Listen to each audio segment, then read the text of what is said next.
వా నీ శరణుజొచ్చి ఉన్నాను. మీరు నాతో ఏమి చెబుతున్నారు? పక్షివలే నీ కొండకు పారిపో అనే. ఎందుకలా అంటారు? దుష్టులు విల్లెక్కు పెట్టారు. చీకటిలో యథార్థ హృదయుల మీద వేయడానికి తమ బాణములు నారియందు సంధించి ఉన్నారే. పునాదులు పాడైపోగా నీతిమంతులేమి చేయగలరు? యెహోవా తన పరిశుద్ధాలయంలో ఉన్నాడు. యెహోవా సింహాసనము ఆకాశమందున్నది. ఆయన నరులను కన్నులారా చూస్తున్నాడు. తమ కనుదృష్టి చేత ఆయన వారిని పరిశీలిస్తున్నాడు. యెహోవా నీతిమంతులను పరిశీలిస్తాడు. దుష్టులను బలాత్కారాసక్తులను ఆయనకు అసహ్యులు.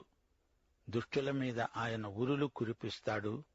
అగ్నిగంధకాలు, వడగాలి వారికి పానీయ భాగమవుతాయి. యెహోవా నీతిమంతుడు. ఆయన నీతిని ప్రేమించేవాడు. యథార్థవంతులు ఆయన ముఖదర్శనం చేస్తారు. శ్రోతలు, ఈ కీర్తనపై క్లుప్త వ్యాఖ్యానం వినండి. ఈ కీర్తనకర్త అయిన దావీదు జీవితంలో ఎన్నో కష్టాలు, కడగండ్లు తారసిల్లాయి. ఎన్నోసార్లు నిరాశ నిస్పృహల్లో కుంగిపోయిన వేళల్లో ఈ కీర్తనలు రాసి పాడేవాడు దావీదు. ఈ పాటలు దావీదు హృదయంలో నుంచి పెల్లుబికి వచ్చిన భావతరంగిణి. సౌలు చేతిలో ఎన్నెన్నో బాధలనుభవించాడు. ఆ తరువాత తన స్వంత కొడుకైన అబ్షాలోము వల్ల తనకెన్నో శ్రమలు ప్రాప్తించాయి. స్నేహితులు కొందరు చేరి నీ కొండకు పారిపోరాదు అని సలహా ఇస్తున్నారు. కొండ మేకలకు వాసములైన శిలాపర్వతముల మీద దావీదు మునుపు తలదాచుకునేవాడు. అక్కడికి పారిపో అంటూ మిత్రులు సలహా ఇచ్చారు. ఈ కీర్తనలో 3వ వచనంలో దావీదు వెలిబుచ్చిన అభిప్రాయం, పునాదులు పాడైపోగా నీతిమంతులు ఏమి చేయగలరు? యెహోవా శరణుజొచ్చిన వ్యక్తికి ప్రశాంతత అలవడుతుంది. సమస్యలు చుట్టుముట్టినప్పుడు వీటినన్నిటినీ విడిచిపెట్టి పారిపో అంటూ మనస్తత్వ నిపుణులు సలహా ఇస్తారు. సమస్యలను నీవు విడిచిపెట్టిపోతావే అనుకో, కాని సమస్యలు మాత్రం నిన్ను వదలవు. పారిపోవటం సరైన చికిత్స కాదు. నాటు వైద్యుల చిట్కాలు వింటే రోగం మరీ ముదురుతుంది. అబ్షాలోము తనను చంపాలని చూస్తున్నాడు. దావీదు పారిపో, కొండమీదికి పో అంటూ నేస్తాలు సలహా ఇవ్వసాగారు. దావీదంటున్నాడు, ఏమిటి సలహా? మీరెందుకు ఇలా మాట్లాడతారు? దావీదు పారిపోదలుచుకోలేదు. దేవుని శరణుజొచ్చి నిశ్చింతగా ఉన్నాడు. తనేమీ తన కొండమీదికి పలాయనం చెయ్యడు. దేవుడే దావీదుకు శరణు. కొంతకాలం ఆ ప్రాంతాన్ని విడిచిపెట్టి వెళ్తున్నాడు. తిరిగి వస్తాడు.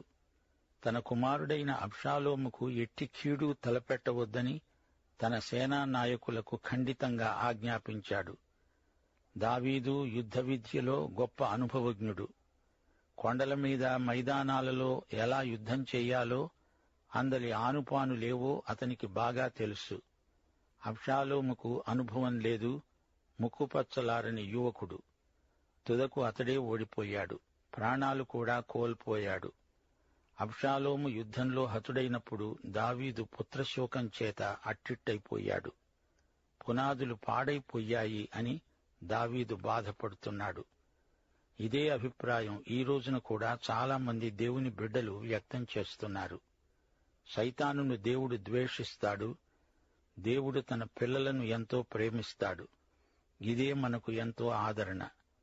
దేవుడు రక్షించిన తరువాత కూడా కావాలని పాపంలో పడేవారికి శిక్ష రాకమానదు.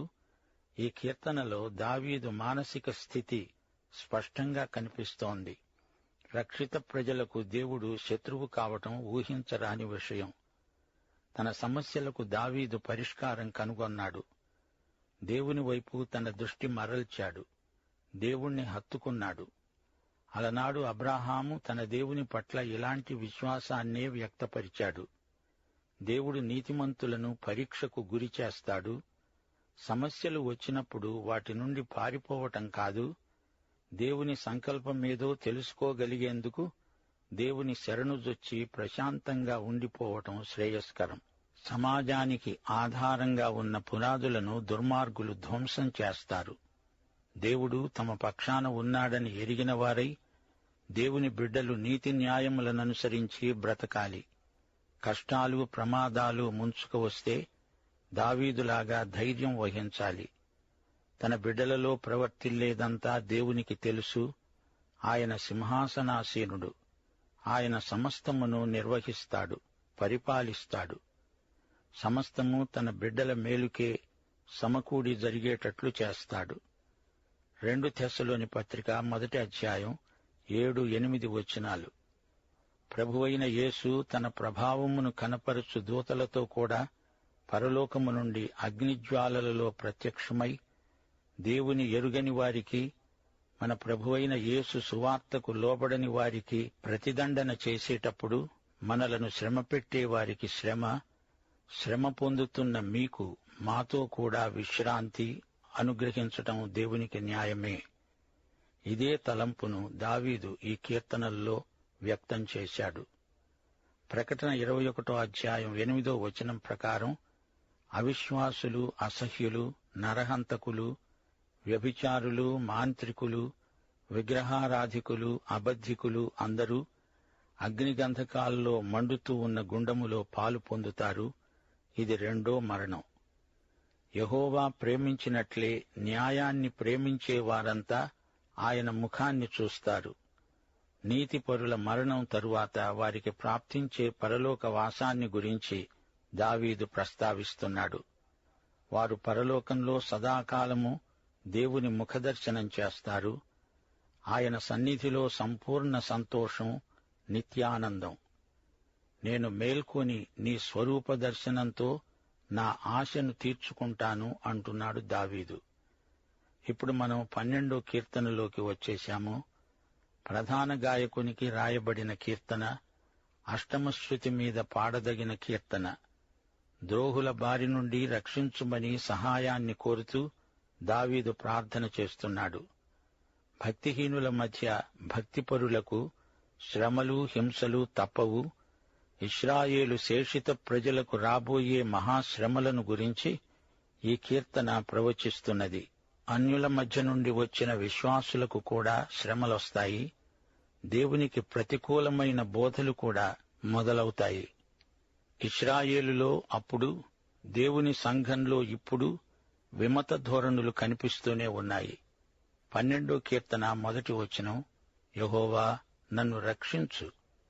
భక్తిగల వారు లేకుండా పోయారే, విశ్వాసులు నరులలో ఉండకుండా నశించిపోయారు. అలనాడు ఏలీయా అనుకున్నాడు, నేనొక్కడే భక్తుణ్ణి, మరెవరూ విశ్వాసులు లేరు. దేవుని పక్షాన నేను ఒక్కడే నిలిచి ఉన్నాను. ఇది సరైన మనస్తత్వం కాదు. చుట్టూరా నిర్దేవ వైఖరులు పెచ్చరిల్లినప్పుడు దేవుని బిడ్డలకు అలా అనిపిస్తుంది అంతే. అందరూ ఒకరితో ఒకరు అబద్ధాలాడుతారు. మోసకరమైన మనస్సు గలవారై ఇచ్చకాలాడే పెదవులతో పలుకుతారు. అందరూ అబద్ధాలాడుతారు నిజమే కాని దేవుని బిడ్డలు అబద్ధమాడరు. వారు నిజాయితీపరులు. ఎదట ఒక మాట, ఆ వ్యక్తి లేనప్పుడు అతన్ని గురించి మరో మాట. నోరు మాట్లాడితే నొసలు వెక్కిరించడం దేవుని బిడ్డలకు తగిన వైఖరి కాదు. 2 నాలుకలు పాములకుంటాయి, మనుషులకు ఉండకూడదు. యెహోవా ఇచ్చకములాడే పెదవులన్నిటినీ, బింకాలాడే నాలుకలన్నిటినీ కోసివేస్తాడు.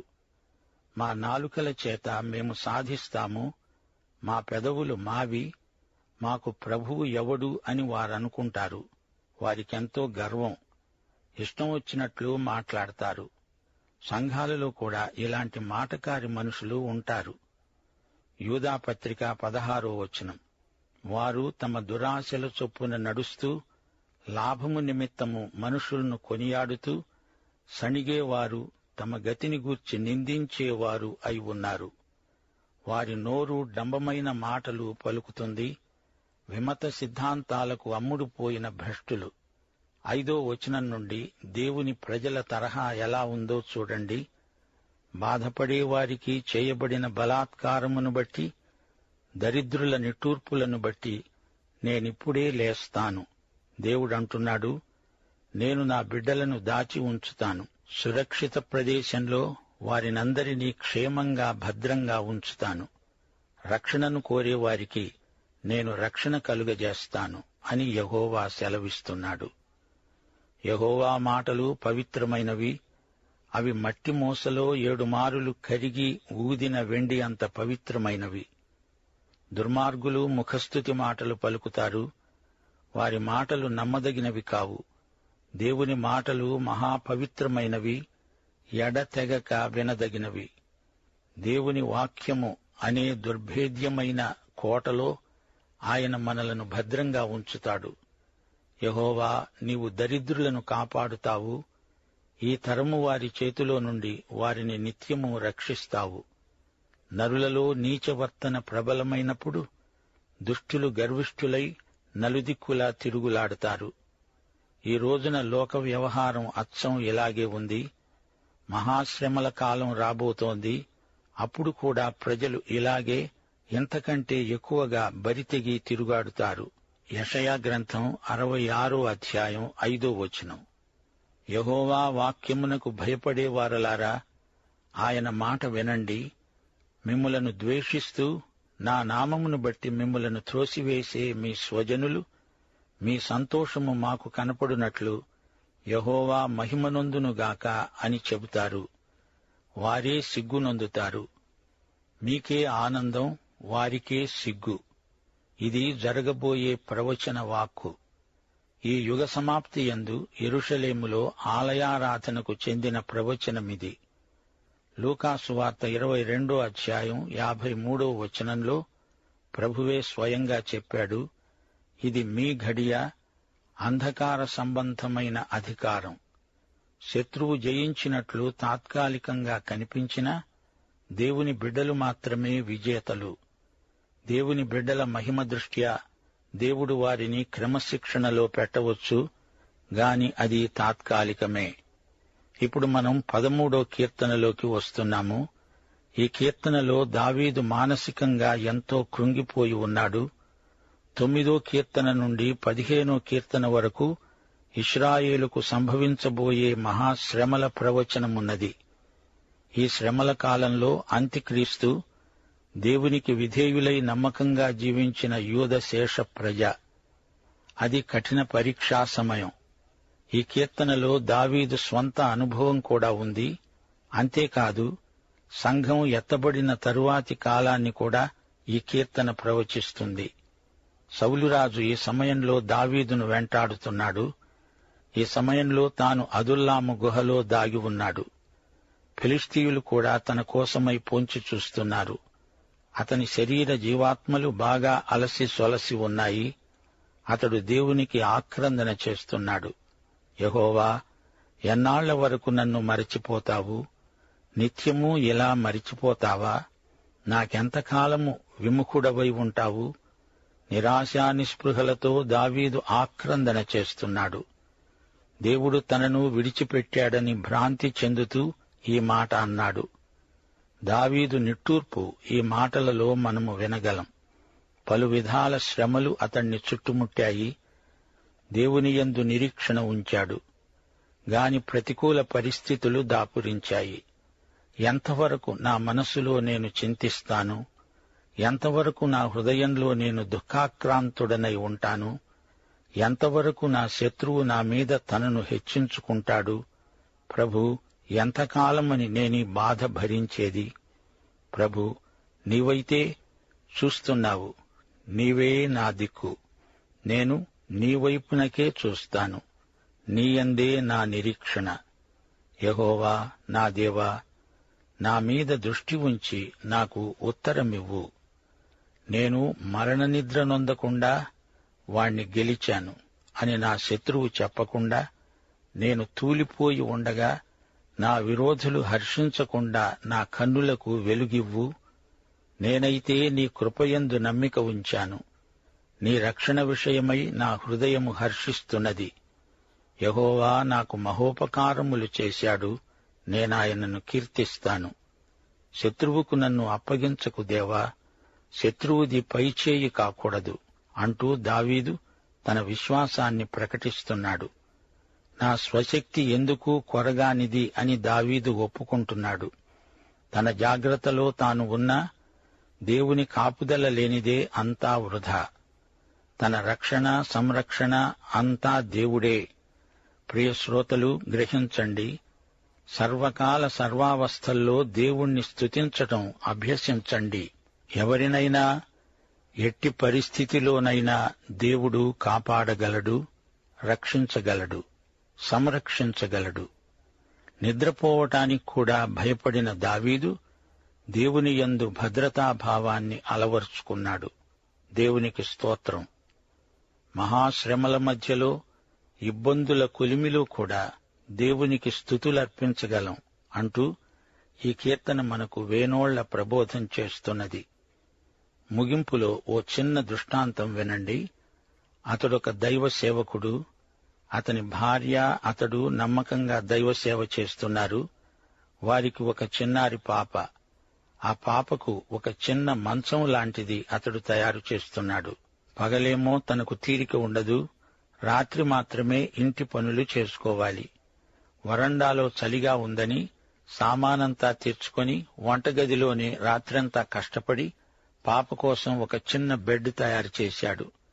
భార్య వచ్చి పాపను దానిమీద పడుకోబెట్టి చూచి ఎంతో సంతోషించింది. అయితే తయారైన ఆ బెడ్ను బయటికి తేవడానికి వీలు కాలేదు. వాకిలి చిన్నది, బెడ్ 5-6 సెంటీమీటర్లు ఎక్కువ వెడల్పుంది. వాకిలి పట్టదు. భార్యాభర్తలిరువురూ ఎంతో నిరుత్సాహం చెందారు. చూచారా శ్రోతలు, మన స్వప్రయత్నంతో ఎంత ప్రయాసపడినా పరలోకంలో ప్రవేశించలేము. దేవుని కృప కావాలి, అంతే. తీతు పత్రిక 3వ అధ్యాయం